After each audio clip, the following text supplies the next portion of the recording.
Welcome back, everyone. This is our Sunday stream for today. It is Sunday in the afternoon or evening, depending on your time zone. We will let the YouTube algorithm do its thing and get the numbers going. Let's see what is going on here. All right, we've got some people hopping on. Let me do a quick sound check for myself. Okay, there we go. I didn't even say smash the like button. We already got people smashing the like button, so I like to see that. You just love to see it. People know the whoa, the numbers are really going now. I didn't even say smash the like button yet, although maybe I implied it just now. Who knows? But thank you so much for hopping on, everyone. This is our Sunday afternoon stream. If you are first joining us, as always, make sure that you do give this video a big thumbs up, smash the like button. I'd appreciate that. And let us know where you are tuning in from. We have good Kara, familiar face. Good to have you on once again from Syracuse. Haven't been to Syracuse, but I have been upstate.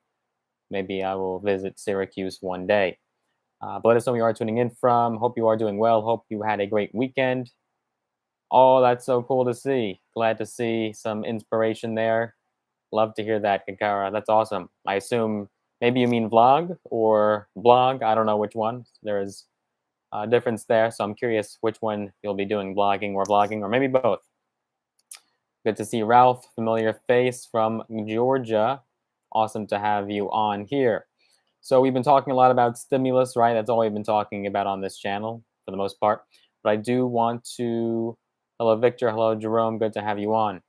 I do want to talk about the infrastructure bill. This is something that is really consuming the media and the Biden administration, the White House, for so many months now. Biden's Build Back Better agenda, the reconciliation bill, the infrastructure bill, the $3.5 trillion spending plan. All of this has been really consuming the Biden administration, at least post-Afghanistan, right? That seemed to have dwindled down in the headlines. Now it seems the focus from the media side is mainly on Biden's agenda.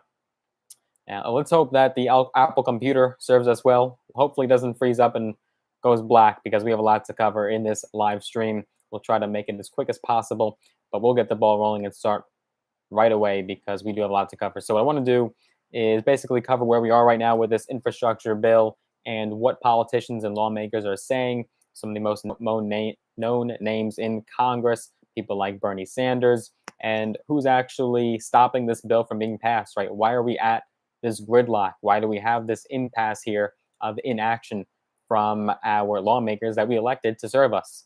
And Biden is also at fault here because he cannot make a deal. It's been stalled for months and months on end. We cannot get a deal.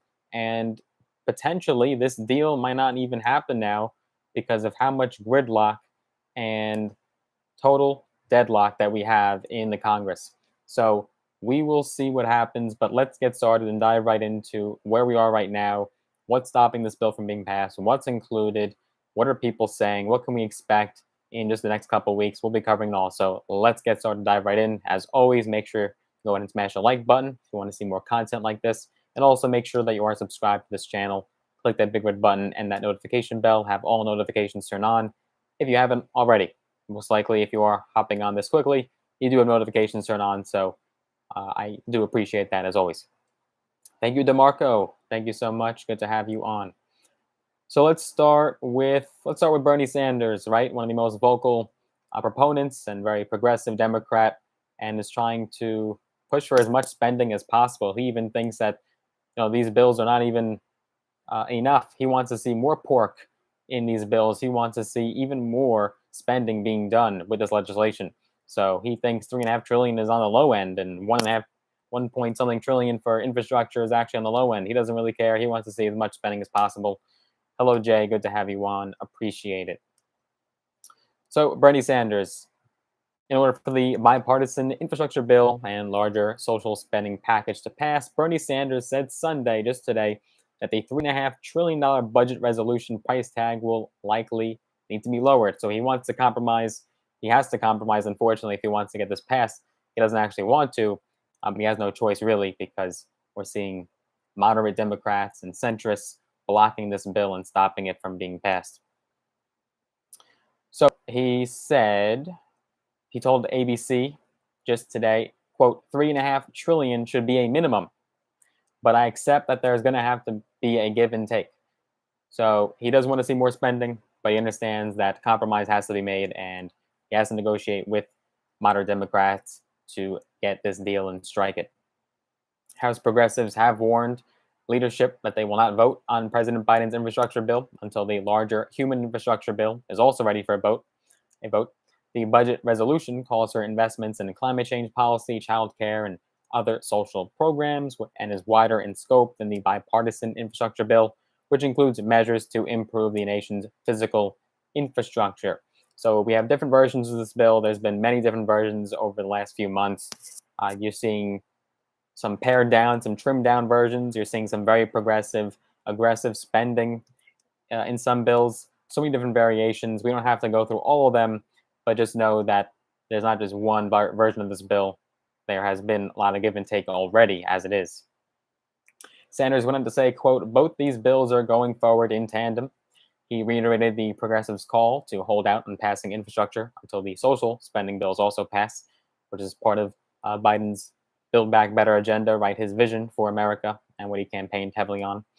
The people that are blocking this bill are the normal, usual suspects, people like moderate Senators Joe Manchin, Democrat from West Virginia, and also Kyrsten Sinema, Democrat from Arizona. They have historically blocked other legislation, and this is yet another example.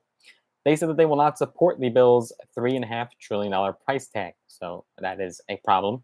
Due to the slim Democratic majority in the Senate, neither bill will pass unless they have all the votes of the Democrats. They're going the reconciliation route. That is how they're attempting to pass this bill. In order to do that, because they have a 50-50 with Kamala Harris, Vice President, breaking the tie, they need all Democrats on board. They cannot get anyone to say no, not say no. Kyrsten Sinema released a statement Saturday accusing progressives of, quote, an ineffective stunt, and slammed House Democratic leadership for failing to pass the bipartisan infrastructure bill. She went on to write, quote, denying Americans millions of good-paying jobs, safer roads, cleaner water, more reliable electricity, and better broadband only hurts everyday families. Shocking to hear that from a Democrat, and I don't think she's going to have a long lifetime left in the Senate, because that is just such an unpopular thing to say if you are a Democrat, especially with today's rather liberal progressive agenda that is being pushed. She doesn't have much time left in the Senate. She's probably going to be voted out when her term is over. There is absolutely no way she's going to last when she's saying crazy indoctrinations like that. And Sanders said that he thinks Kyrsten Sinema is wrong. That's not surprising, and said that both bills must go forward together, adding that he voted for the infrastructure bill. Sanders went on to say and responded, quote, we're not just taking on or dealing with Senator Manchin and Senator Sinema. We're taking on the entire ruling class of the country. Right now, the drug companies, the health insurance companies, the fossil fuel industry, and spending hundreds and hundreds of billions of dollars to prevent us from doing what the American people want. We've heard him campaign heavily on that over the years.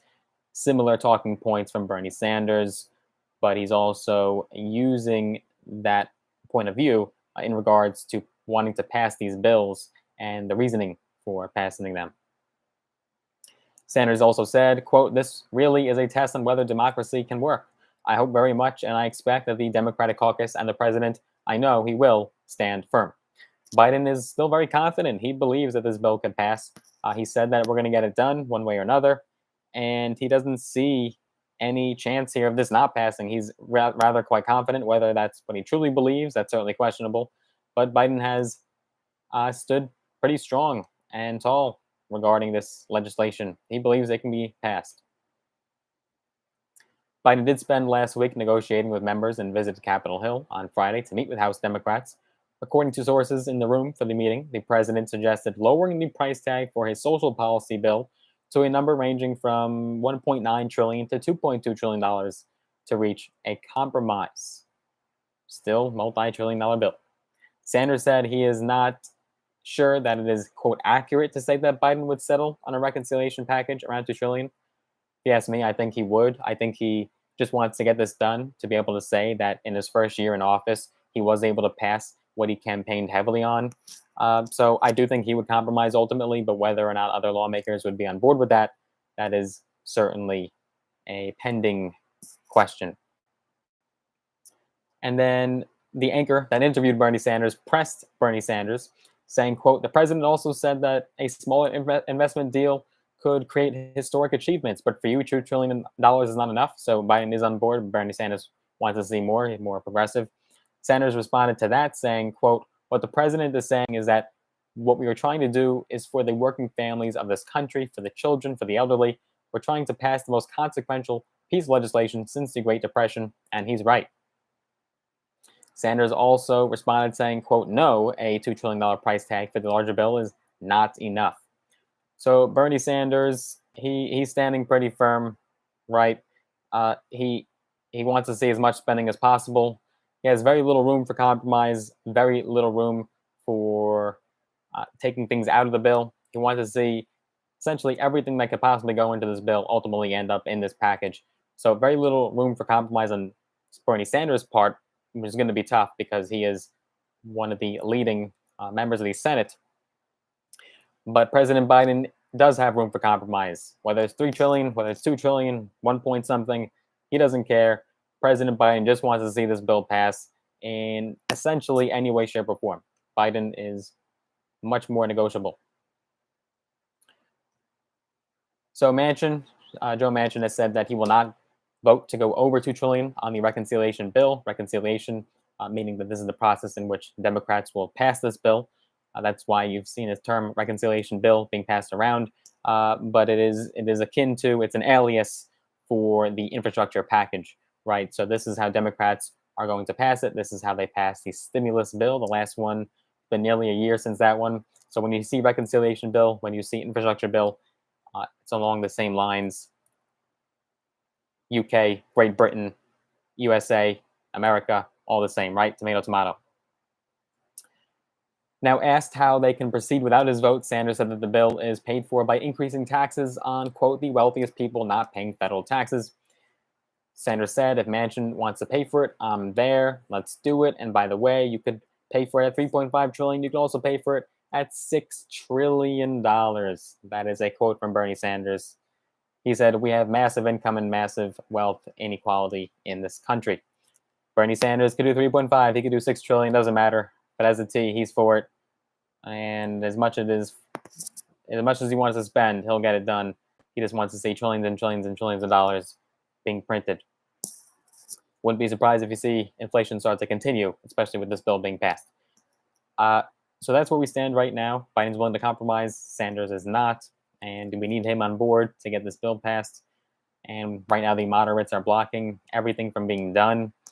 Hopefully, a compromise can be made. You don't like to see this gridlock in Congress, but at the same time, these people were elected by their caucuses and constituencies to fight for what they believe in. I don't think some of these politicians have much time left in office. Certainly, their ratings are not as good as others. The moderates probably will be going in the next term. Thank you so much, Quattro. Thank you, Patrick's Time, for watching. That's true. Democrats seem to never have the votes. Nothing is really getting done here in the Congress.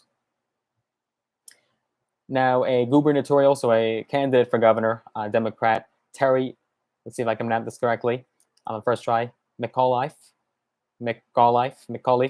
has called the $3.5 trillion price tag too high. That's in Virginia. You're not going to see too many progressives there.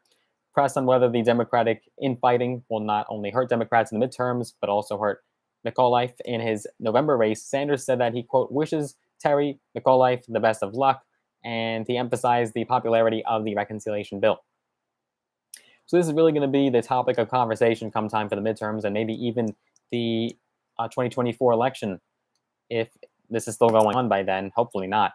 But you could see how this is so consequential and really will be the main talking points and main campaign points for the Republicans probably when they say, look at what the Democrats are doing. They can't get anything done. They're creating gridlock in Congress. They want to spend trillions of dollars. They want to raise taxes, and it could trickle down to lower and middle income people. Certainly that's where Bernie Sanders and President Biden agree, is raising taxes on the wealthy. So we do have that in agreement, at least. But certainly, this will be a large question mark hanging over a lot of candidates' heads and will be a main campaigning point come time for the midterm elections and maybe even 2024. this is really going to be deciding a lot of fate for a lot of politicians, whether they're not even in office yet or they're currently in office. So it will be interesting to see how it plays out, but that's where we are right now. Not too many updates. It's been we've been essentially a standstill for many, many weeks now. So we'll see what happens. We'll keep our eyes peeled. We'll keep you guys updated. All updates can be found right here on this channel. I'm curious if you're in favor of this $3.5 trillion bill, you're in of the spending plan, you're in favor of the infrastructure bill. I'm curious what are your thoughts on it. Are you in favor of any of it? Do you believe that it's all just Democrat wish lists and pork barrel politics and priority lists and won't even serve the people? I'm curious what are your thoughts on it. Let me know down below in the comments or the chat on the left or right of your screen. That's where we are right now, and more updates are to come. If you did enjoy this live stream, as always, give it a big thumbs up, smash the like button. If you want to see more content from my channel, make sure that you are subscribed. Click that big red button and the notification bell. If you want to get some free stocks, all on me. We actually did have someone sign up. I think just the other day I got a free stock. They got a free stock, so that was cool to see. If that person is watching, let me know what stock you got. I got a stock that was worth around $5 and change. That could have been Apple, could have been Microsoft. You never know. So test your luck and get some free stocks using the links down below, Robinhood and Webull. If you want to do either, you can do both. Sign up with both the brokerage platforms and get some free stocks. And if you want to connect with me on social media, I'm on Instagram at Logan Cohn, LOGANKOHN, right there. Not on your screen because this is a live stream, but when I do my pre-recorded videos, I have that graphic pop up. But certainly, it'll be easy to find me. The link is also down below in the description to my Instagram. And by the way, if you didn't see the interview yet, I'll also post that link. The interview that we did with a fellow YouTuber, Dan Cohan, also a young real estate investor and entrepreneur and businessman. That interview has gotten a lot of positive feedback and even more views since I promoted it on the last live stream. So I'll be sure to put that in the description. If you did see that interview, let me know your thoughts on it. But that's all we have for today. That's all she wrote. Thank you so much for watching. I look forward to seeing you guys in the next one. Take care for now.